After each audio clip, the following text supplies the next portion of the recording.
I know. When are you? But you haven't sent me those dates yet.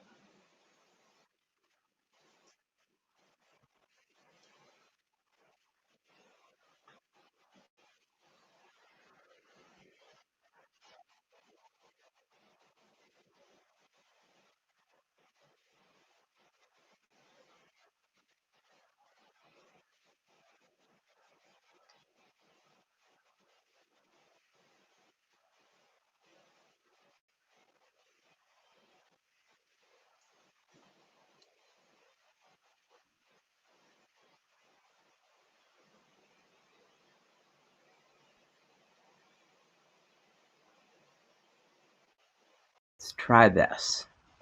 Thanks for bearing with us. Can you hear me now? All right. Okay, so again, my name is Shannon T.L. Kearns. I'm the founder and artistic director of Uprising Theater Company.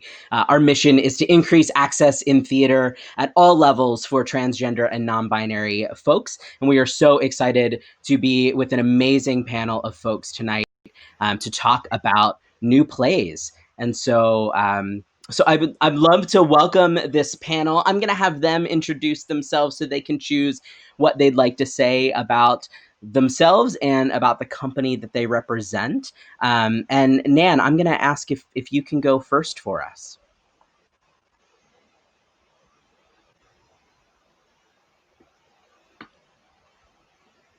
Yeah. Did we lose Nan? She's there, I think. Lovely but frozen.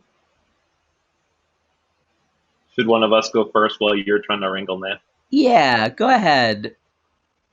Let's see Hi, here. Stacy. You go first. Aren't you a dear? I am Stacy Rose. My pronouns are she, her, hers.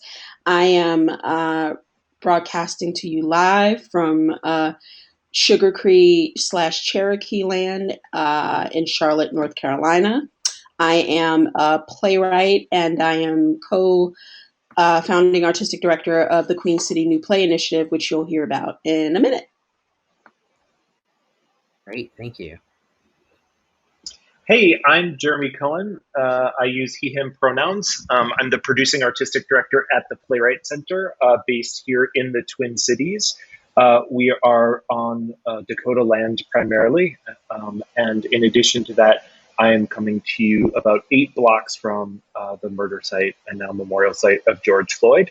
And I just say that to center all the conversations that I'm having to give a little context for everything I think about right now. Thanks. Thank you. Nan, can you hear us and introduce yourself?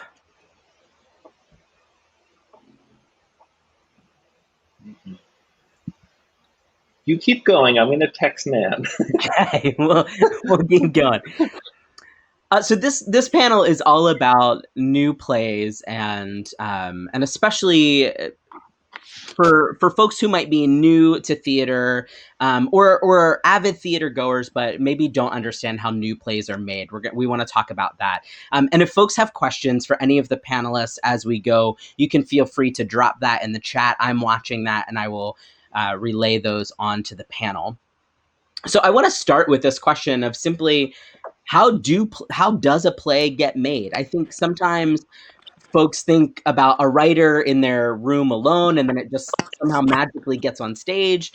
Other folks think that like groups make plays. And so I would love to hear from you all what you think about how a play gets made and how long it takes to go from, a writer in a room to a stage.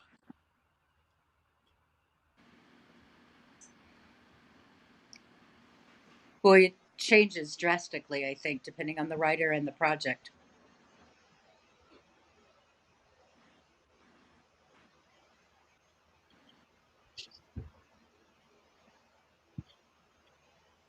Yes, and um, Nan, can you hear us okay? I can hear you. Can you hear me now? A little bit, yeah. Yeah. Let's try getting closer. Is that better? Yeah. Great. Yeah. Nan, do you wanna go ahead Sorry. and introduce yourself now that we've got you back? Sure.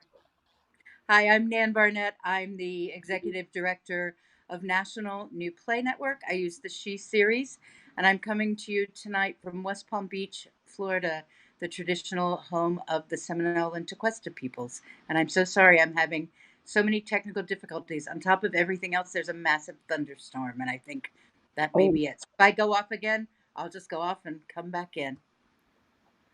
Sounds Sounds good. great. we believe in you, Nan. Thank you. We will figure out this tech. You've single-handedly powered the American theater. Surely, I'm sure we can figure this one out with you. Right. Yes. Yes. Yeah. Well, I guess I'll throw my hat in the ring and say that a new play can be a million different things. Before I knew the proper way to develop plays, I was a person here in Charlotte just reacting to things in a shape that looked like a play. And like me and my friends we, like, for instance, I remember my very first like full length play was this like gut reaction I had to Bob Johnson selling BET to Viacom.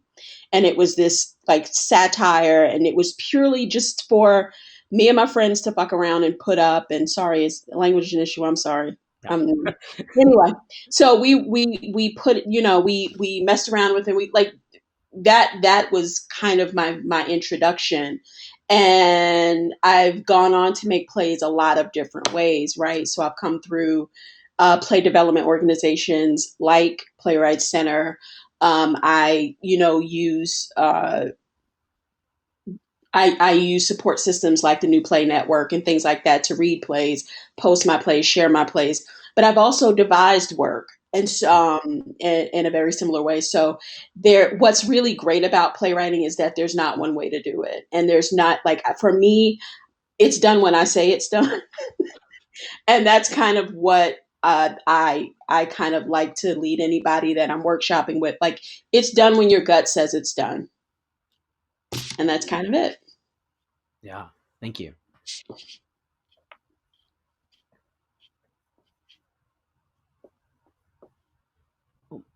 Can't hear you, Jeremy. That's because I actually muted myself. So that was actually not technical difficulty. That was Cohen difficulty. Sorry, everyone. Sometimes quickly, sometimes slowly. I was just going to say that I agree very much with my colleagues, and that I think at the Playwright Center, we spend a lot of time, we think of ourselves, we're an artist service organization. So what we do is we kind of are trying to show up to the whole person who's showing up with us. So, for example, Shanna Kearns, a Jerome Fellow at the Playwright Center this year. Our job is to ask you questions, Shannon, to find out where you're at, not just about one play, but really thinking about what does a body of work mean to you, or what are you chasing, or what are you curious about right now? And that could be, I actually need to go take a class in reading tarot cards because it's going to unlock this thing I want to do for my play. Mm-hmm. And that we consider as much as development as sitting with Stacy in a room in a big festival kind of capacity and doing it that way also. We have developed pieces. Last year we developed a Polish rock opera with a huge band, and there was a lot of recomposition during the process during the week. We've developed plays on public bus systems. We've developed plays in conjunction with designers like projection video designers, with puppetry and object artists, etc. So it really depends on the piece and where the artist is at. I think we try to hold that space a little sacred, because oftentimes when developing work, I think at a producing theater, it can get a little murky about the why. Why am I developing this piece? Why now? Why? I love being in residence at X theater, but I'm doing this because I really want them to do my show. And so where that development work happens is really tricky. And I think one thing that's really incredible, kind of taking the development of a play pipeline and thinking about multiple productions of it. I was just on a panel talking about Nan the other night, and NNPM and the Rolling World premiere, and all of the work that incredible organization has done for the theater field in terms of, I think, so many things, but one of them is taking away, there can be a lot of institutional egos that get involved. And one thing that Man and NNPN are so brilliant about is centering a theater and centering an artist and holding those spaces together and figuring out what those right paths are. So I'm looking to the sort of artist service organizations like us right now to help continue to lead the path for play development in the future. And as a theater alliance, so we're in the same way Jeremy's an artist focused institution, we're a theater focused institution, and we like to believe that the work is not done until it's in front of an audience, and preferably multiple audiences. Different communities of different types we find respond very differently to a play.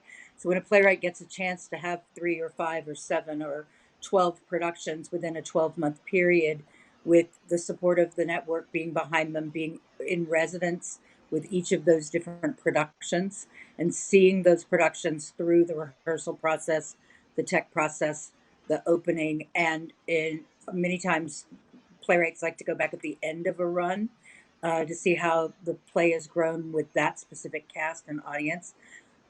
Allows them, with the Rolling World premiere, you get to see 3 entirely different artistic teams tackle a play.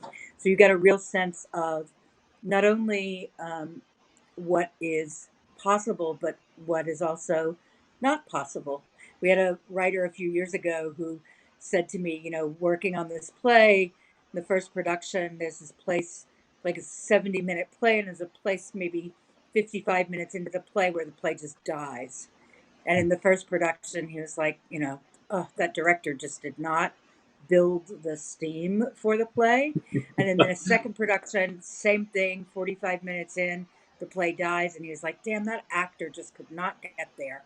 And by the time he saw it the third time, he was like, maybe there's some work I need to do on it. And I always love that story because I think it happens a lot. A play changes drastically in front of an audience often, and you really don't know what the response is until you get to do it in that way. So we're about actually producing plays, not just developing. We help with develop, and we love the partnerships that we have with other organizations around the country where development is being done. But we really want to see a play on its feet, fully produced in front of an audience. Stacy, can you talk a little bit about how your organization is working in this space and around new plays? Say that one more time. I didn't hear you. Oh, just how your organization is working in this space and around new plays. So we are a brand new baby organization forming in Charlotte, North Carolina, with a focus on area playwrights, but also specifically Southern voices, which I think is something that's pretty important. And those playwrights could use kind of that bolster and a broadening of the narrative of what it means to be Southern. And so we are doing this in a city that doesn't have a Lord Theater. So we kind of see this as an opportunity to sow seeds, discover playwrights, people who, I think I wrote a play, that person all the way up to people who've been producing plays and doing new play development for years. What we're doing is we're putting in community playwrights and theater artists from this area with playwrights and theater artists from the national scene to do play readings, to have artist talks for right now, to go on to develop a program where artists here are actually in workshops and developing plays. And our hope is to, at some point, be the size of a playwright center and do very similar work to what they do. I've often called it the satellite playwright center, the playwright center of the South. But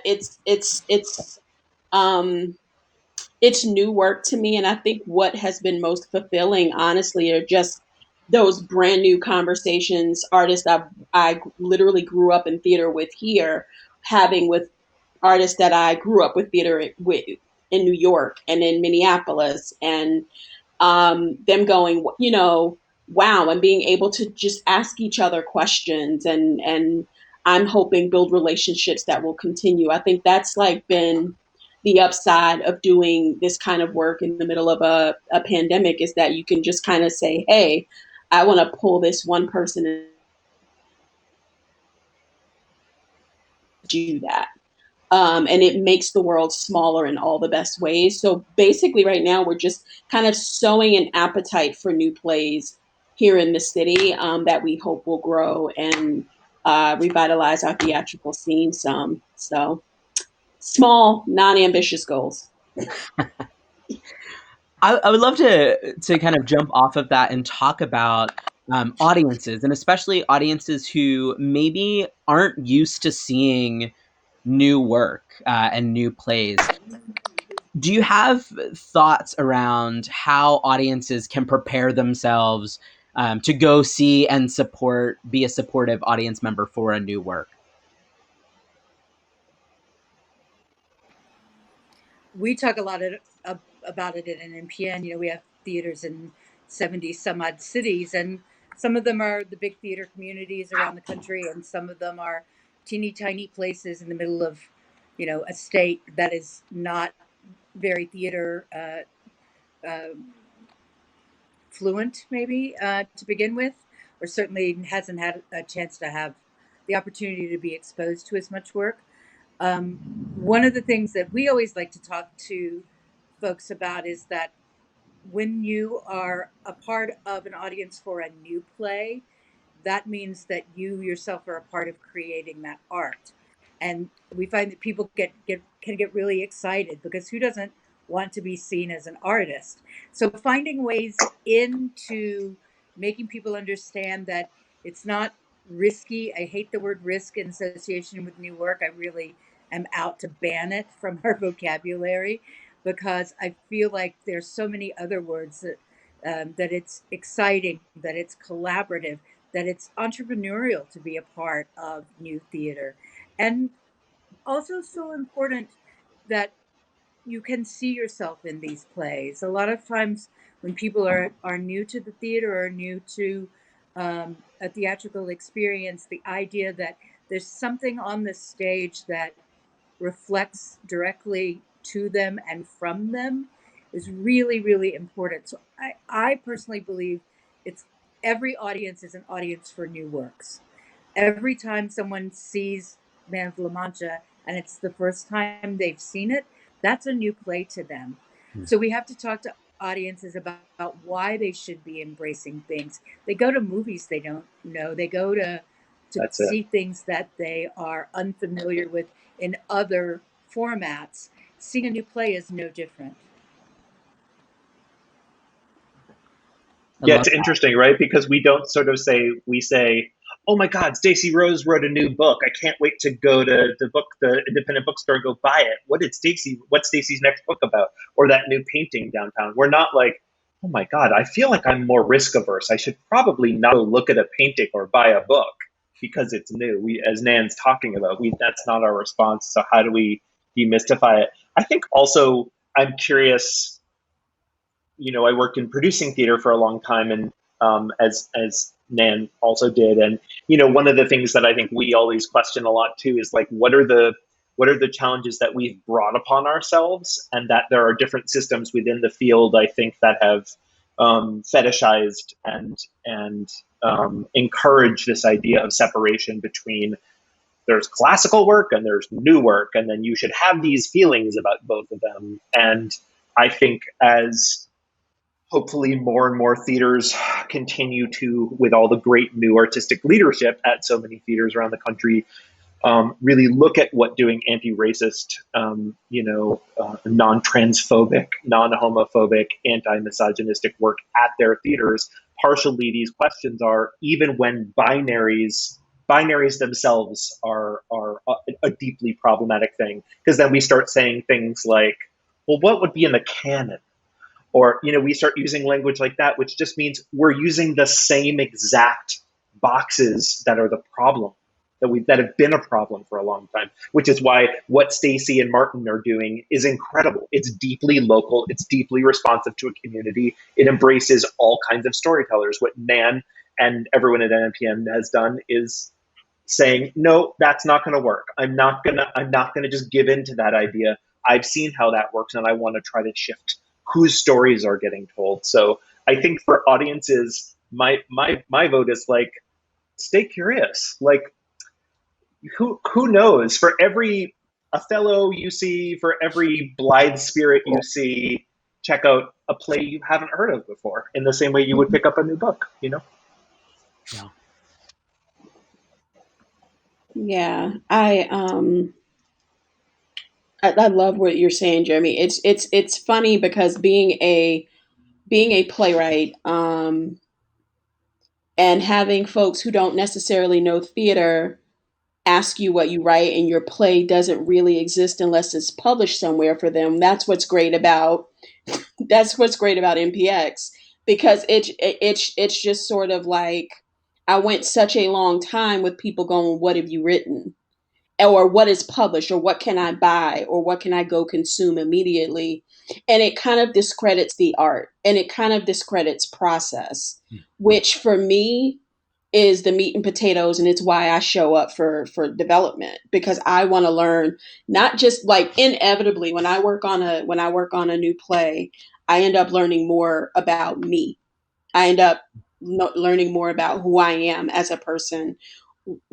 I end up learning how I function in relationships, just based on the work I do on new plays. So new play development isn't just about cranking out a play and getting it in front of people.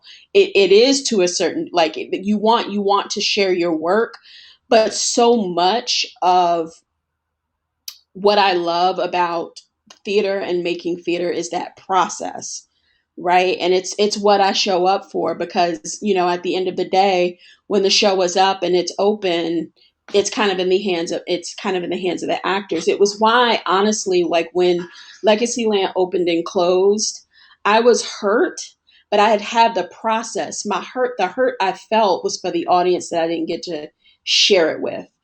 But I thought back on, just from it being a 50-page something when I showed up in Minneapolis, and bringing it all the way to where I had it. And I was so grateful for the process and how much I had grown, in that process. I had to do a lot of internal work in working on that play. So there's something sacred to developing a new play, because you're shaking something loose inside of you as a storyteller. And, like, because these stories don't come out of thin air, they come from our experiences, whether or not they're fictional characters. They come from our experiences, and it's just like mining yourself when you're creating new work. And so, I think that's the importance of it. And I think that is why so much has gone astray in just the American theater, because there is this hierarchy that has been set, and there is not a revisiting of goals and purpose that happens. The kind that happens every time you start work on a new play. If you are not revisiting your values and purpose, you're stagnant. And I think that's something beautiful. Like I say all the time, the theater artists are the American theater. Like, we're the life's blood, we're the mother's milk, and it's because we are constantly inventing and reinventing ourselves, and making sure that we stay in touch with who we are as artists, and we stay in touch with who we are as humans. So yeah, I think, I don't know how much I addressed anything, but That's great. And we have a question from someone who's watching, who along this lines asked, how does your devising work influence your playwriting?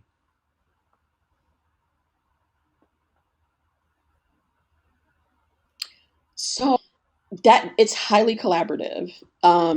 It's been a highly my experiences have been highly collaborative. And when you're not writing something in a vacuum, like if you're not going off and showing up with a script, there's a lot of,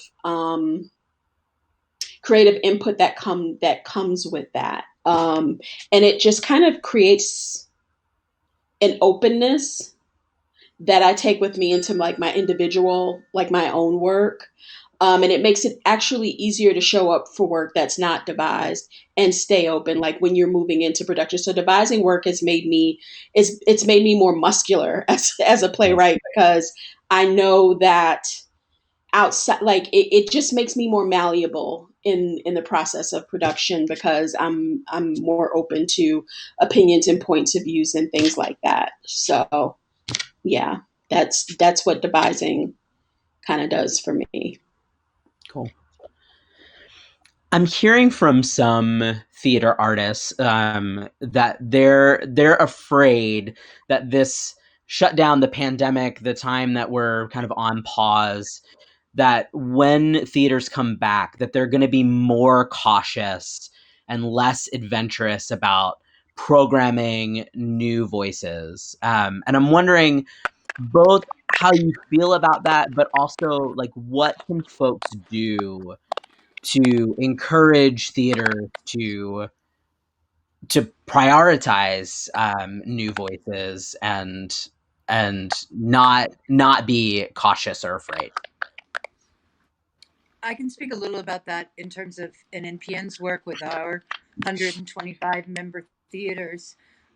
We are very actively working towards making sure that all of our theaters are doing a new work when they reopen, if not in the primary, and when they first reopen as quickly as possible.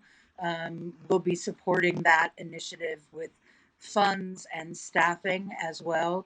Um, I feel as though, too, because of these sort of twin pandemics that we're in of confronting the virus and confronting longstanding racism and the systems that have made oppression within the American theater prevalent. And so I think that in a way, what's happened with the Black Lives Matter movement and We See You White American Theater has pushed people more to think about new work than they would have if we had just been singularly in the in the shutdowns. So we're kind of excited about it. We're trying to make sure that people have the resources and the opportunities to get to those scripts. There's so much being done right now to lift up those voices, and we have to make sure that this is, a movement, not a moment.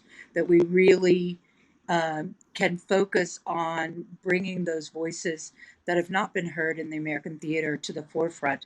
So we'll be doing it in every way possible and encouraging non-member theaters to do it as well. We were also in the midst of the Jubilee year of doing works by artists of color and women and folks that identify in different ways, and we want to make sure that that momentum doesn't stop as well. So I think we're actually in kind of an astounding time, and I believe that people are going to push their boundaries when they come back. I think that people understand that the subscriber model, which was already, had really been diminished in its power in the American theater, this is taking that away. Those folks who felt the need to come to the theater the second Saturday of every run, that those people are going to be our last folks to be back in the theater in many cases. So if we're creating new audiences for work through all the virtual work that's being done, and we're gaining a better understanding of why theaters, in order to be vital and sustainable, have to be in constant conversation with their community, then those communities are going to drive people to do the works that speak to them. So I actually have, I think that the coming time has a great deal of promise for new work. I think any theater that feels the need to go back to doing the standards is going to be quickly questioned about who they are and why they're important. Yeah, I think it's a good time for us to become our own gatekeepers, as it were. I think it's a good time for new companies to form, to think of new ways of what com- what forming a theater company means, what running a season means, what being an artistic director. So there's I think we are primed for this reimagination of what theatrical institution looks like and how to make them more artist service organizations instead of these pillars of excess and representatives of what is good, what is meritorious. I think theaters should, like my organization, Playwrights Center, like these organizations are meant to serve artists. And I think if we get to that across the board, and if we censor stories that don't get heard, if we censor trans stories, if we censor Black stories, people of color, like if we come together, indigenous stories, like get back to the roots of storytelling and lift those voices that have not been lifted over the last however long we spent, then I think we have a shot.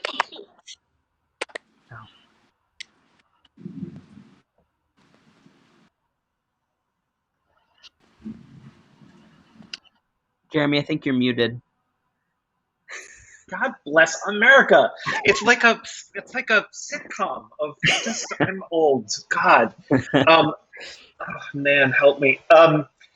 It is.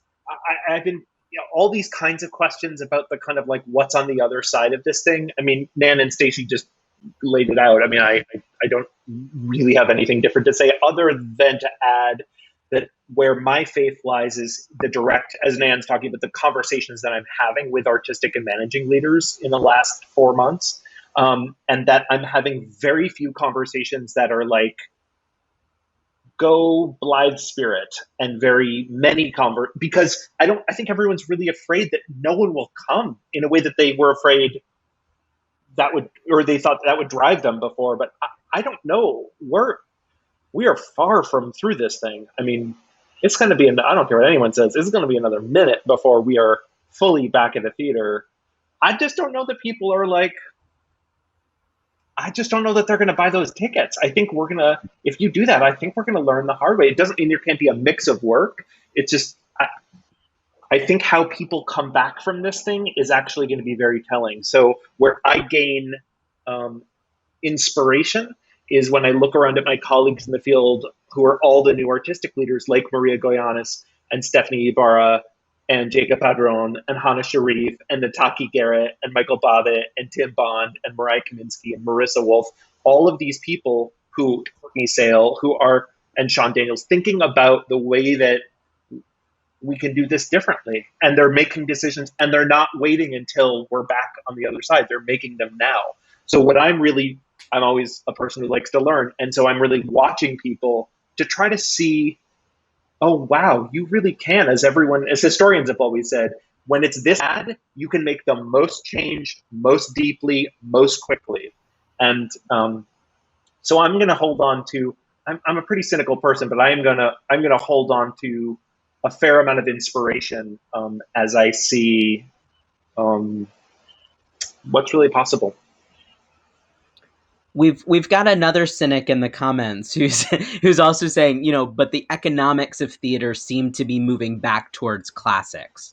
So I'm just wondering what your response is to that.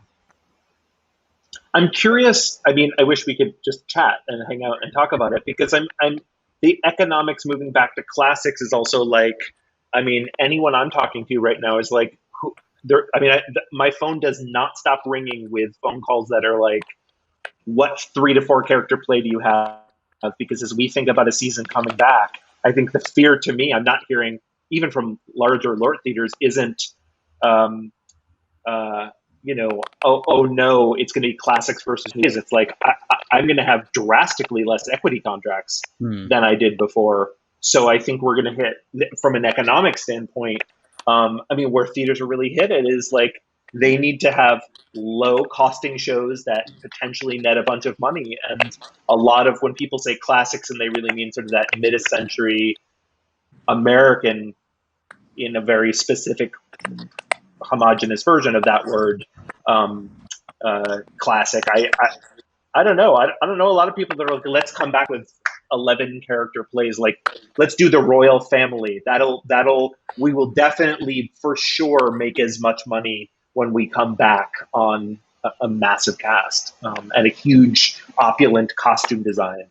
I don't know about the economics of that. Yeah, I keep, if you have a 4-person play that centers Black joy, you're going to get produced. I mean, it is, people want to be responsive, and they want to make if not amends, they want to start a different conversation. And I can't see a Julius Caesar now, on every other stage. People just aren't going to be able to afford to do it. And unless you do it in a way that really speaks to the moment, I can't see it being, working for you.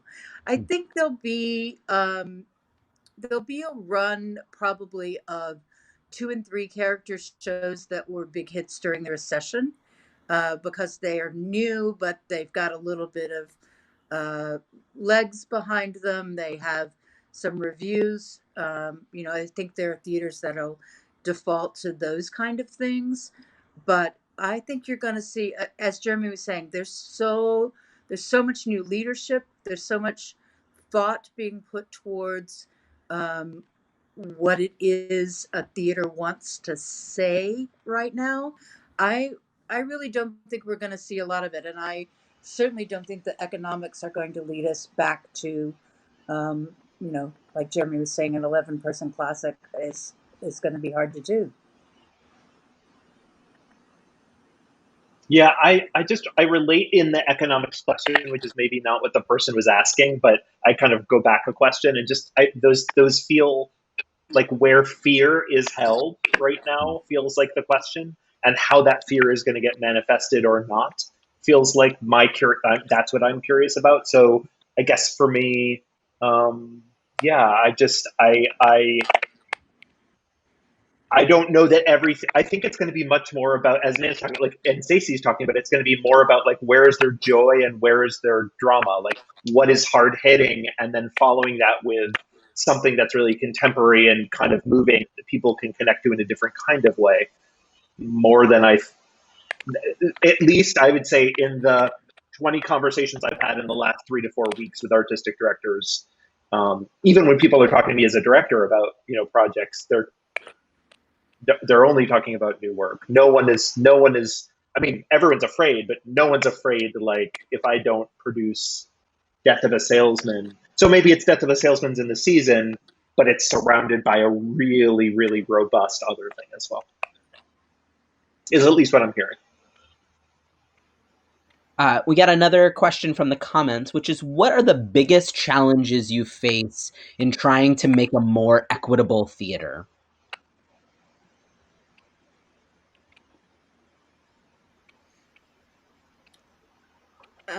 For us at NNPN, we just finished today actually a 4-week session of helping our member theaters work on their anti-racist, anti-bias action plans, and how they can begin now in the downtime.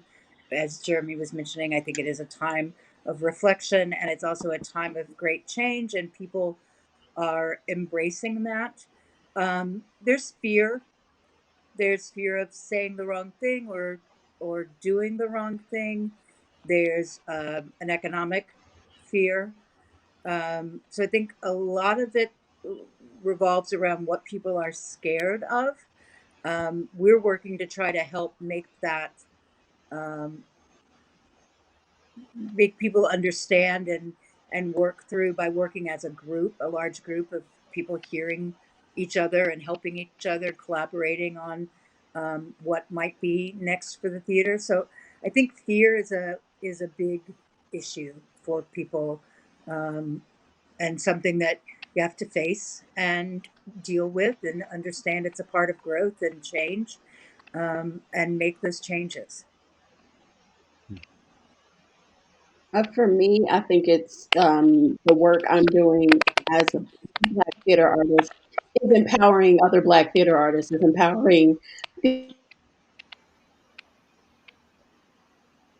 indigenous. Like my role is to take the power out of the hands of institutions and put it in the hands of artists, and and make the ground more equitable from a standpoint of where the art comes from, and who and honoring that.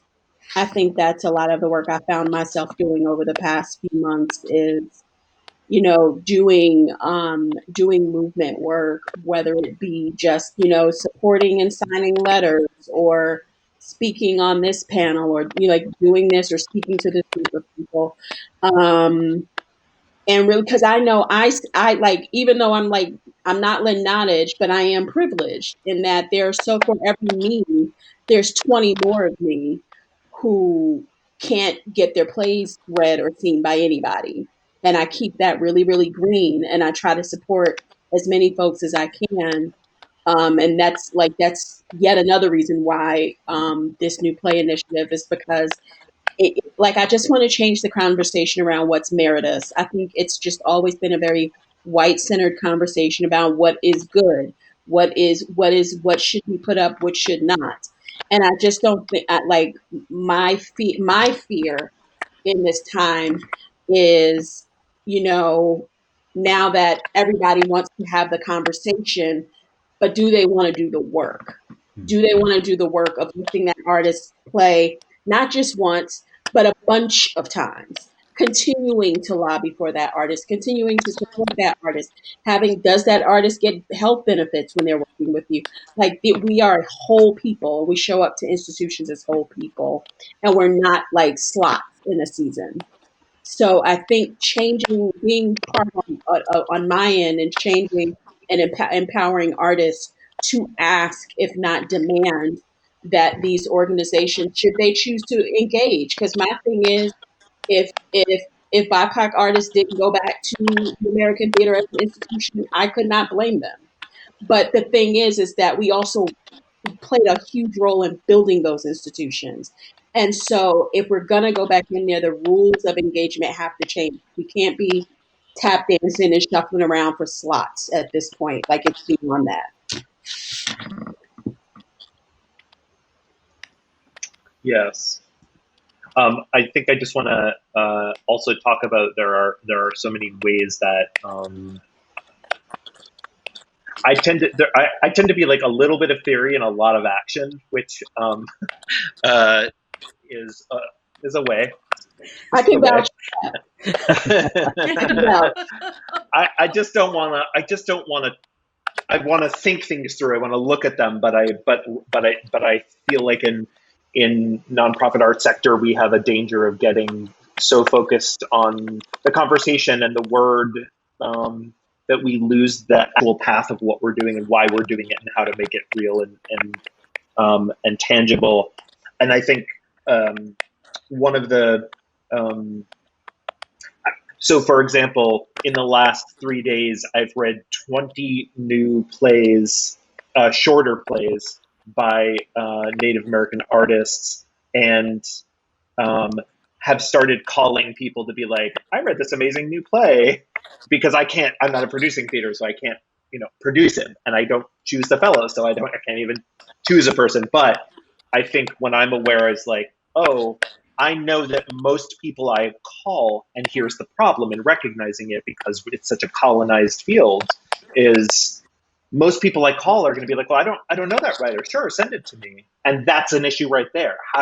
How is it that I can read 20 plays by Native artists, and most people that I'm calling are like, yeah, I don't know that person. And they're lovely leaders, but we have not done that work. The work is not done, I think, very much around Native work, among many kinds of work.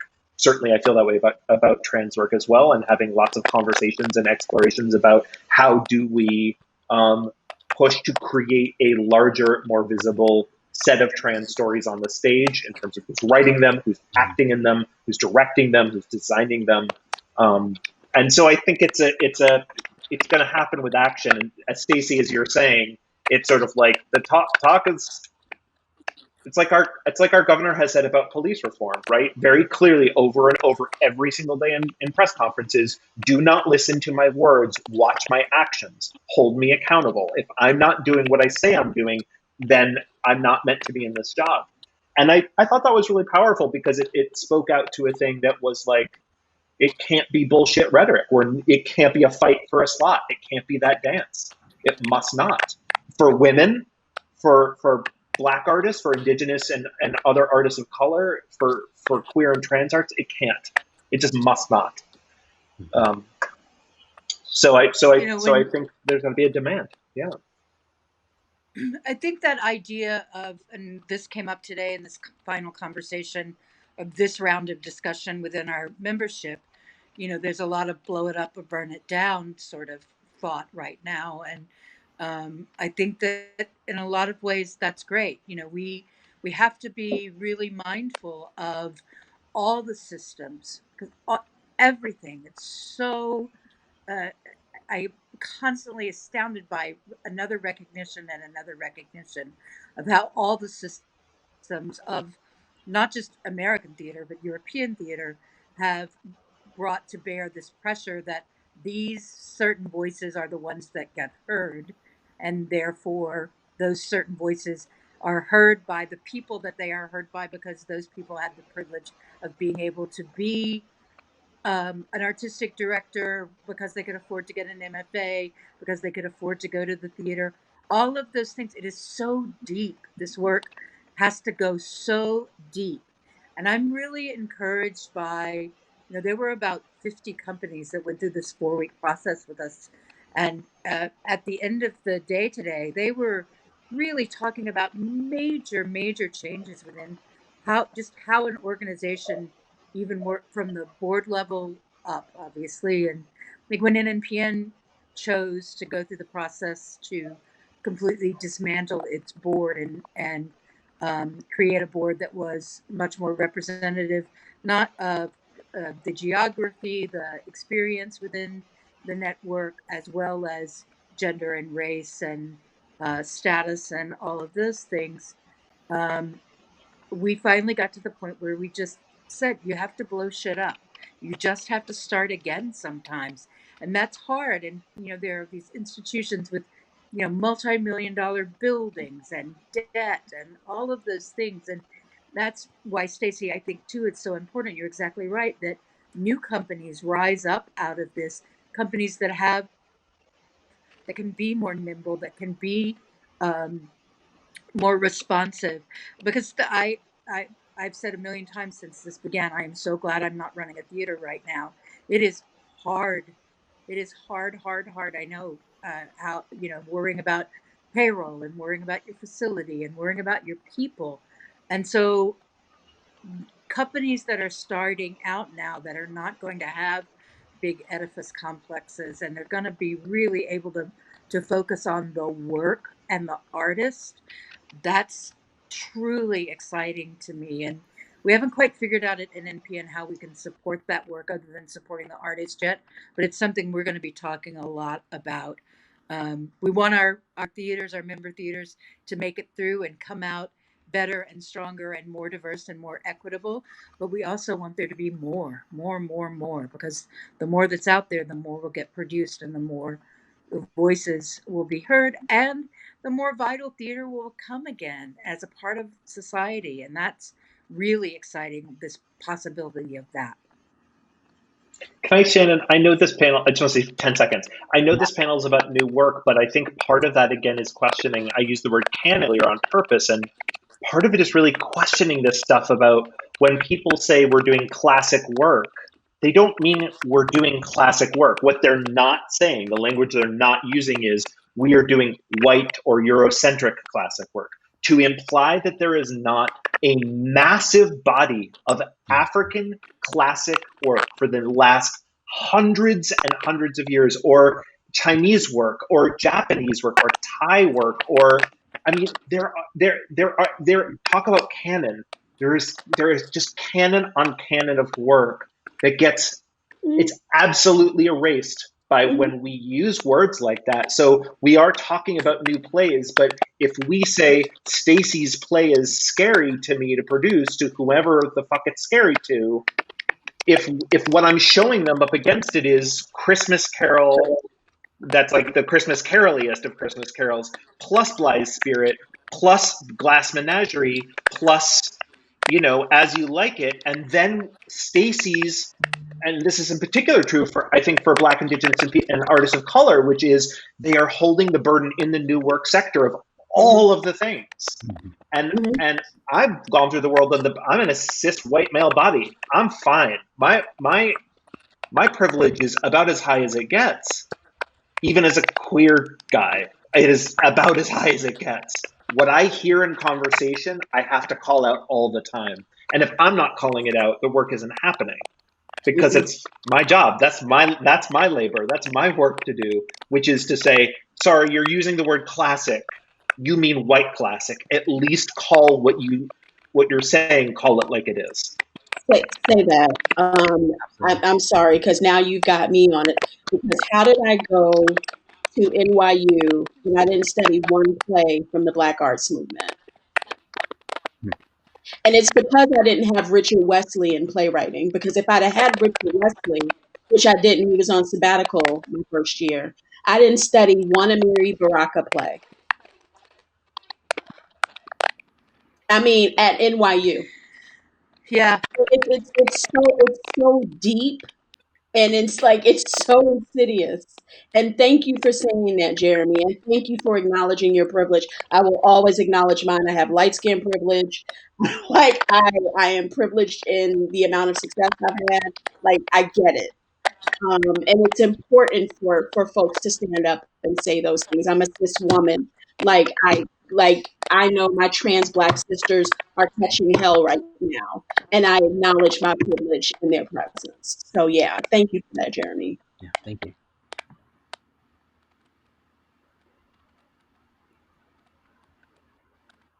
I've got one more question from the comments, and then I'm going to close this out with one question. So someone asked in the comments, what are the advantages of digital theater and readings?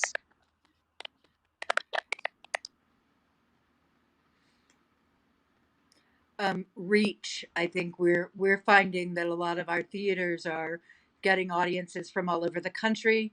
That small things like an artist, a generative artist family being able to watch a rehearsal or a reading of something. Big things like somebody in Europe being able to see a play. I think the idea that people don't have to get dressed, they don't have to leave their homes, that people can enjoy art on a less polished format. I think that there's a certain amount of excitement in seeing how the I'm going to say soup is made, and that is not the right thing. What is that? What is that phrase? The soap. Seeing how So whatever it is made. so I, I'll just put in anything. Spaghetti. How the spaghetti is made. But I think that there's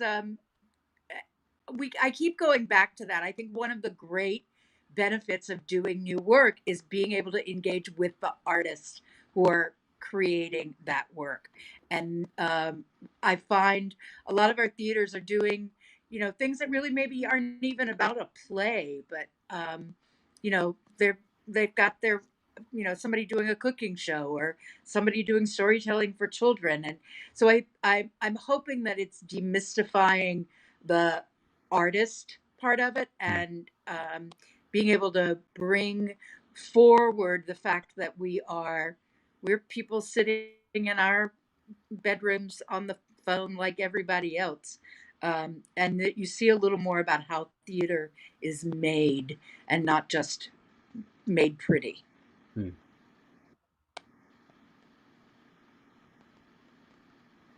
Jeremy, did you have something to say? Oh, sorry, you were muted. Okay, great. Good, Stacey. Oh no, what I was saying for me as a playwright, we've actually so on the playwright side, so the first play that we did for the Queen City New Play Initiative was a play of mine. So I got this kind of twofold benefit in that I got to hear a play of mine that I hadn't heard from a long time, and we got to play with form. I know people are not like thrilled about being on this medium, but it's just there's something about the challenge, particularly. And I was collaborating with Tiffany Nicole Green, who directed the show when it premiered in New York, but like the challenge of making the medium do what the play is doing. Like there's something I love about figuring out this kind of shit and knowing that we're going to be in this stew for a while and figuring out how to adapt and innovate, like those are the things that really, like, I don't know, but I've always been like very like tech is my, like, I love it. And it's like figuring out how to make that play work and tell the same story in Zoom space was a joy. And in terms of the next play that we did was a playwright from here, him getting to hear his play and make changes on his play, something he never got to do before because he was not only writing it, but producing it and directing it and doing all of these things and getting to see him like he came now, he shouldn't, he came through the rehearsal, he had him a little snifter of cognac. He was like, I'm just going to watch today. It was the most like he really loved it. Like he thanked us for giving him the space to sit back and actually be able to see his work. So that has been really like doing that kind of work despite being in the middle of a pandemic is really fulfilling. I think it's as Stacey and Nan are saying, which is, I don't think anyone, well, that's not true. Most people are not confused that doing a reading or the reading of a play or whatever on Zoom is somehow, that is the replacement for theater and everyone's excited about that. I think it's really this thing that we're talking about, Nan, as you were talking about in terms of accessibility. I know for us at the Playwright Center, we did, we sort of, one thing that Zoom enabled us to do was pay a bunch of playwrights and their collaborators a chunk of money to develop plays during the time where everyone was unemployed. And that suddenly was like, we did 75 events in like 3 months. And it was almost 200 artists that we created work for. And we were able to really test out new things with our accessibility plan that we've been working on, that we've been wanting to try out with technology for a while. And so kind of like, oh, great, all of these things. And by the way, the Planet Center is like a 99-seat house, basically. So when we push it, it's about 110 if we're doing a reading public.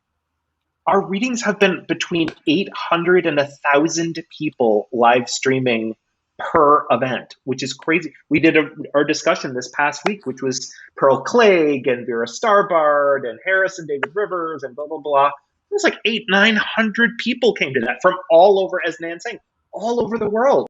We have people sending in questions who are like, oh, well, what it's like here is this. And we have a bunch of different kind of versions of programs at the center that do that. And I think a lot about rural urban. I think a lot about folks in rural communities who are like deeply isolated, and this creates a sense of connection. So do we need to stay mindful and not pretend that Zoom is turning into theater? Yeah, of course. Should we stay clear that it's not? Yeah, totally. But are there things that we can do in this moment, going back to what all of us have been talking about? How do you take this fallow moment and not let it sit limply, but in fact really activate it and engage it towards the change that needs to happen? I think from an accessibility point alone, it's really critical. Okay, final question. What's one thing right now that is bringing you joy, whether artistically, as a human, one thing that's bringing you joy?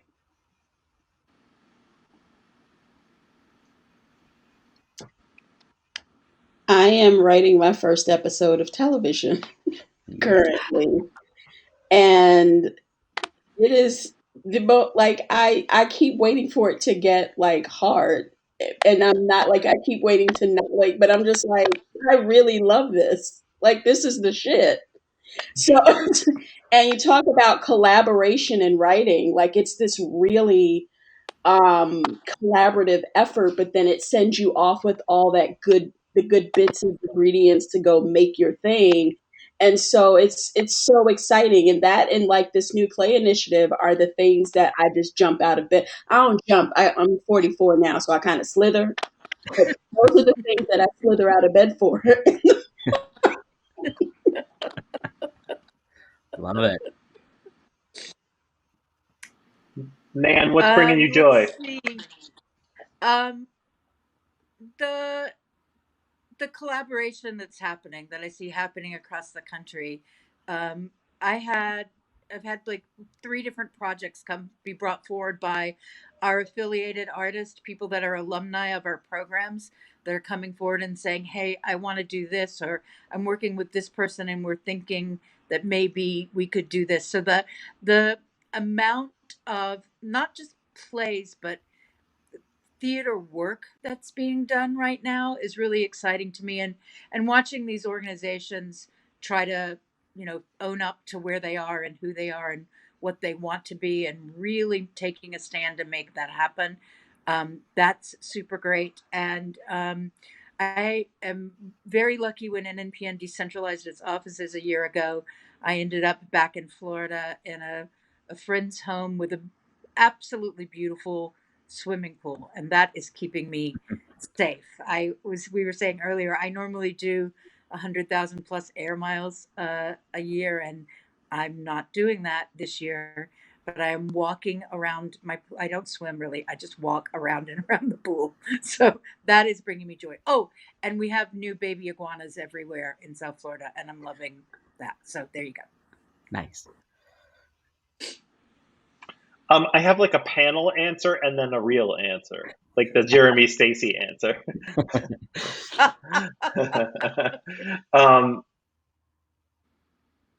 Well, my panel answer is a true answer also, which is that I'm in the process of reading whatever. I'm in the process of reading plays all the time.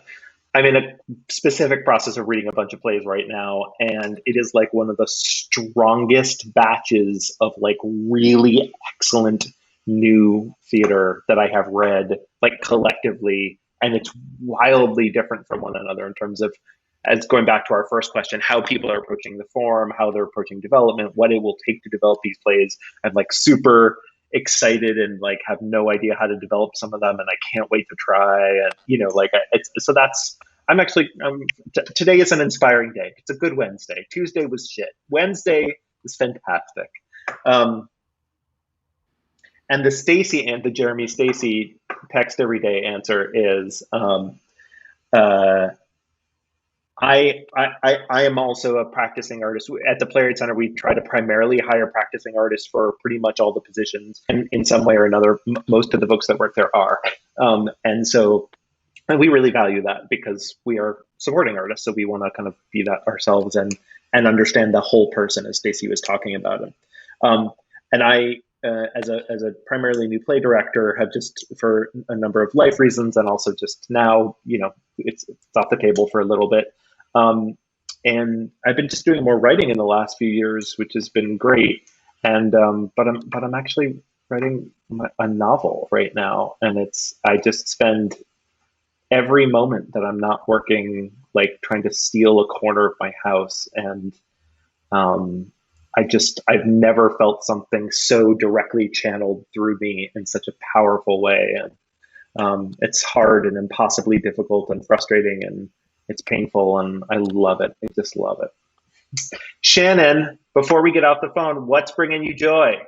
Yeah, I have been teaching a playwriting class for trans and non-binary teenagers, and they have been just bringing the most heartfelt and beautiful and fun and funny and weird and delightful work, and it's so fun to see what they're developing. And I had a conversation with one of the youth today who was like, you're the only trans playwright that I know, and so to be building those relationships now, so that we're going to bring this young person into a collective of trans adult artists that they can look up to and get feedback on their work, so that they don't feel like they have to write for the cis gaze. And I think that that's going to be just like amazing and beautiful, and that work is really bringing me joy. So thank you all so much for taking the time and for being a part of this tonight. Thank you to everyone who watched and contributed. Just really grateful. And yeah, so thank you for being here, and be safe and be well. And hopefully we will meet again in person very soon. I hope so. Thanks, everyone. Thanks for joining. Great seeing y'all. Bye-bye. Bye.